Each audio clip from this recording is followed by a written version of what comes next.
Hello everyone, welcome to our channel Anek education point. Myself Hina Thakkar और आज हम बात करेंगे बीसीओसी 132 के बारे में, जिसका एग्जाम अभी आने ही वाला है। मतलब अभी कल या परसों में आप लोगों का इसका एग्जाम है। और कल तो खैर संडे है, तो आई गेस मंडे या फिर आपका जब भी एग्जाम होगा बीसीओसी 132, जिसका कोड नेम जो है बिजनेस ऑर्गेनाइजेशन एंड मैनेजमेंट है। मैक्सिमम मार्क्स इसके 100 रहेंगे। वैसे तो मैं इसका ऑलरेडी वन शॉट करा चुकी हूँ, तो आपको करना क्या है, प्लेलिस्ट में जाना है, बिजनेस ऑर्गेनाइजेशन एंड मैनेजमेंट पे क्लिक करना, तो आपको पूरे चैप्टर वाइज भी मिल जाएंगे। नहीं तो वन शॉट देख लेना, और इसके इंपॉर्टेंट क्वेश्चन 2024 और 25 के मैंने डाल रखे हैं, वो आपको अच्छे से कर लेने हैं। और साथ ही साथ कुछ और क्वेश्चन भी हैं जो मैं आप लोगों को अभी बता रही हूँ, तो वो भी आप प्रिपेयर करके जा सकते हैं। तो सबसे पहले कॉमर्स एंड इंडस्ट्री का डिफरेंस काफी इंपॉर्टेंट है, और ये असाइनमेंट से रिलेटेड क्वेश्चन है। और जो अच्छे मार्क्स लाना चाहते हैं वो अपने असाइनमेंट के पिछले जितने असाइनमेंट्स के क्वेश्चन थे लास्ट 5 ईयर्स के, वो भी अच्छे से प्रिपेयर करके जाएं। और कॉमर्स एंड इंडस्ट्री का डिफरेंस है, या और भी जो डिफरेंसेस होते हैं वो भी आप करके जा सकते हैं।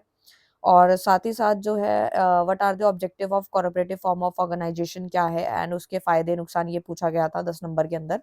एंड क्वेश्चन नंबर 3 आपका compare line functional and line and staff organisation क्या है, और अप्रोप्रिएट किस वे में होता है लार्ज मैन्युफैक्चरिंग इंटरप्राइज को लेके। सो ये 10 नंबर का पूछा गया था। वैल्यू बेस्ड रिलेटेड क्वेश्चन भी आपसे पूछे जा सकते हैं। एंड एग्जाम्पल मैं हमेशा कहती हूँ कि जो इग्नू के स्टूडेंट्स हैं उनको एग्जाम्पल्स और एक्सप्लेन करने को काफ़ी ज़्यादा क्वेश्चन में बोला जाता है, तो वो दो दो एग्जाम्पल हर एक टॉपिक के जो जो मैंने इंपॉर्टेंट बताए हैं उनके एग्जाम्पल जरूर याद करके जाएं, ताकि वहाँ पे दिक्कत ना हो। क्योंकि अगर आपको वहाँ पे एग्जाम्पल किसी टॉपिक का याद होता है, तो आप एक एग्जाम्पल से भी ना 2 पेज आराम से, या 3 पेज जितने भी आपको भरने होते हैं, वो आप उस एग्जाम्पल की मदद से बना पाते हो। तो एग्जाम्पल बहुत मदद करता है ऐसे थ्योरी वाले पेपर्स के अंदर। एंड क्वेश्चन नंबर 4 है आपका डिफाइन लीडरशिप स्टाइल। ठीक है, और लीडरशिप स्टाइल क्या है, ठीक है, इसके अंदर डिफरेंस आपसे पूछा गया था, ऑटोक्रेटिक का, डेमोक्रेटिक। ठीक है, तो इस तरीके से डिफरेंसेस फिर से आ गए आपके। एंड क्वेश्चन नंबर 5 है आपके financing, describe the financing through venture capital by explain it's merits and limitations.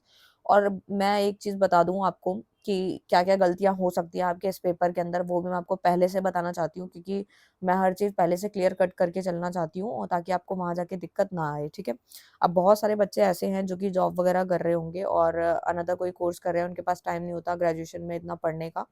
Still वो वन शॉट करके जाते हैं और अच्छे खासे मार्क्स भी लेकर आए हैं, जितना कि हम लोगों ने अपने कमेंट्स में देखा, और बहुत सारे बच्चों ने इंस्टाग्राम व्हाट्सएप के थ्रू हमें बताया भी।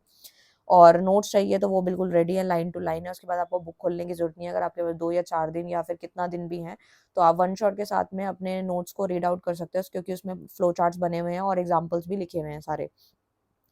तो मेन बात ये है, जो कौन सी गलतियां हैं जो आपको नहीं करनी है, तो वो ये है कि वहां पे जाके दिक्कत ये हो जाती है, कभी कभार क्या होता है कि हम लोग फीचर याद करके चले जाते हैं, और वहां पे जाके हम डीमेरिट्स में या मेरिट में वो चीज लिख देते हैं। तो मैं एक चीज बता दूं, पहली बात तो ये है कि अगर आपको डेफिनेशन अच्छे से आती है तो आप उससे फीचर भी बना सकते हो। ठीक है, और फीचर अगर अच्छे से आते हैं तो उससे आप मेरिट डीमेरिट्स भी बना सकते हो। बट अगर आपको बनाने नहीं आते, तो आपको मेक श्योर उसके कोड बना के याद करना होगा। और मेक श्योर मैं कोशिश करूंगी जो जून वाले बच्चे हैं, मतलब जो कि FYUP को फॉलो करेंगे, यानी कि जिनका 4 ईयर इंटीग्रेटेड कोर्स है, जो कि अभी जून अटेम्प्ट देने वाले हैं 2025 के अंदर, उनके लिए मैं पूरे बिजनेस ऑर्गेनाइजेशन का कोड बनाने वाली हूँ। वो अगर हो जाएगा तो पूरी टिप्स पे आ जाएगी आपको बिजनेस ऑर्गेनाइजेशन। लेकिन अभी जो बनी हुई है उसके अकॉर्डिंग भी आप खुद भी कोड सेट कर सकते हो। अदरवाइज नहीं तो आप उसको जो है अच्छे से याद करके जाएं, कोई भी चीज गलत ना लिखे, क्योंकि वहां पे मेन पॉइंट्स ही देखे जाने वाले हैं। ठीक है, सो ये गलती आपको जो है वहां पे नहीं करनी। थोड़ा सोच समझ के लिखना है कि आप फीचर्स क्या याद किए थे आपने, तो आप वही लिखें। साथ ही साथ एग्जाम्पल को जरूर रेडी करके जाएं, जो भी इंपॉर्टेंट टॉपिक है। एंड उसके बाद ये आपका क्वेश्चन नंबर 6 आया था, जैसे कि how does technology help in reducing business cost, की टेक्नोलॉजी कैसे मदद कर रहा है आजकल बिजनेस की कॉस्ट को रिड्यूस करने में। एंड डिस्क्राइब मेन फीचर्स कौन से MNCs के, ये सारे हो गए। एंड उसके बाद आया explain the component of organisation system. ठीक है, ये था। एंड उसके बाद आता है आपके 5 most suitable process for team building. Team building तो मैंने पहले भी बताया था, काफी इंपॉर्टेंट टॉपिक है। एंड उसके बाद आता है cost oriented pricing and demand oriented pricing. ये भी काफी अच्छा डिफरेंस है, इसको बिल्कुल ना छोड़ें। ठीक है, और टीम बिल्डिंग भी बिल्कुल मत छोड़ना। एंड सेक्शन नंबर 6 की बात करूँ, जो कि 5 नंबर का है, और जिसमें 4 क्वेश्चन है, जिसमें सप्लाई चेन मैनेजमेंट भी काफी इंपॉर्टेंट है, जिसके ऑब्जेक्टिव आपसे पूछे गए हैं।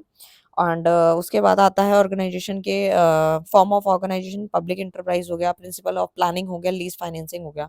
तो देखो भाई, अगर आप लोग चाहते हो कि भाई आपको पूरी किताब नहीं पढ़नी, ठीक है, लेकिन आप अच्छे मार्क्स से पास होना चाहते हो, तो आपको वन शॉट तो करना पड़ेगा। नोट्स आप ले सकते हो, क्योंकि अगर आपने नहीं बनाया तो आप ले सकते हो, व्हाट्सएप के थ्रू आपको मिल जाएंगे।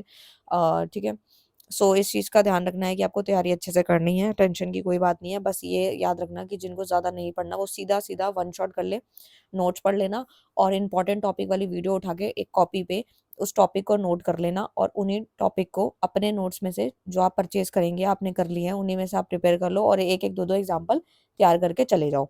मैं कह रही हूँ डेफ़िनिटली पास हो जाओगे क्योंकि बहुत सारे बच्चों की इसमें बैक आ जाती है और मैं नहीं चाहती कि आप लोगों की बैक आए।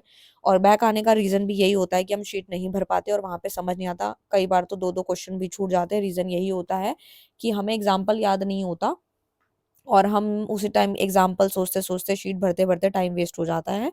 सो वो जो टाइम आपको बचाना है यहाँ पर, ठीक है? और इस तरीके से आप प्रिपेयर कर सकते हैं। So all the best for your exam. Thank you so much.